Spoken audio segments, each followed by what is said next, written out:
Og hvor pokker satte du derhen? Nå, du sidder jo lige der.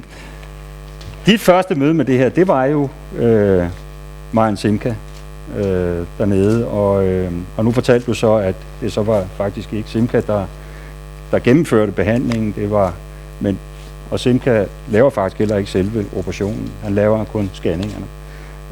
Men Marian Simka er en pioner på det her område, og en af dem, der har arbejdet længst tid med CCSVI. Så Marian Simka, please.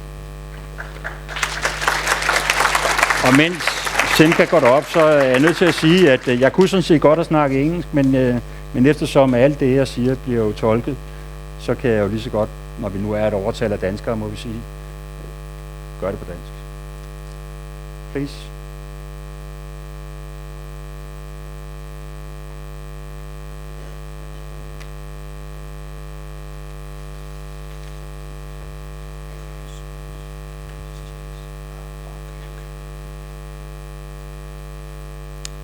So, good evening, ladies and gentlemen.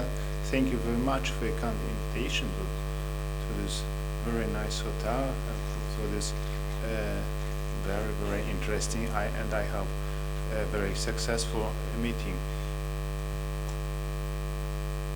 So, this is, of course, you know all about this. The multiple sclerosis, a chronic disease with long, progressive, anyway, very disabling clinical course, and for the time being no effective treatment exists, at least in the long-term perspective.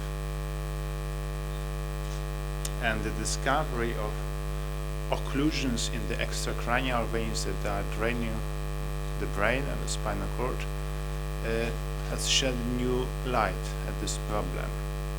But you know, this story is very, very new. And the first publications on these fields are only 3 years old, and more precise description of this pathology is only 1 year old. So we are at the very beginning of the story, and actually there are more things that we don't understand than those that we do. So what is the chronic cerebral spinal venous insufficiency, CCSVI? So CCSVI consists of clinically significant stenosis or other outflow blockages in the main venous trunks that drain the central nervous system. And these pathologies can be found mostly in the internal jugular vein, like here, also in the azygos vein. Here you can see a stenosis of this vein, and some patients present with membranes or other outflow blockages in brachiocephalic vein. You can see the membrane is obstructing this vein, and maybe also other veins are affected in multiple sclerosis patients, but we don't know it at the moment. Of course, all these venous blockages are not the same in the patients. And some of them present with other mild problems, others present with completely blocked veins. We have divided these venous outflow problems into 4 grades, and you can see on the slide.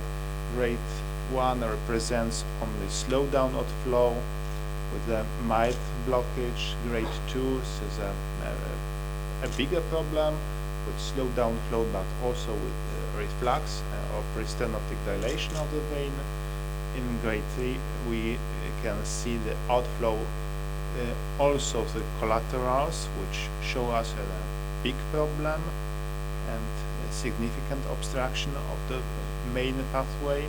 And in grade 3 there is no flow at all to the main vein, and instead blood outflow through collaterals.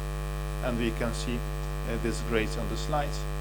Here's grade 1, this is stenosis, and because there is no movie, you cannot see the slowdown of the flow. In grade 2, the stenosis and the dilation of the vein above the stenosis. In grade 3, is the main vein in the internal jugular vein, but you can see also the big collateral, and at least some of the blood outflows to this vein instead of this one. And in grade 3, the catheter is inside the internal jugular vein, but you can see that there is no flow at all, but contrast outflows through collaterals. At the moment, I think there are several problems regarding this idea of CCSVI. First, what is the relationship between multiple sclerosis and CCSVI? Are those two problems related or not? Maybe they are random. Another problem is endovascular procedure for CCSVI safe or not? And finally, what about clinical results, clinical outcomes after such a procedure? So what is the relationship between multiple sclerosis and CCSVI? At the moment, the number of published studies is not very big. Unfortunately, there are also published studies which were improperly designed. The doctors were looking for wrong things, and of course they found wrong, they obtained wrong results. Of course, now we think that CCSVI is not an equivalent for multiple sclerosis, but they are two different stories which are nevertheless links.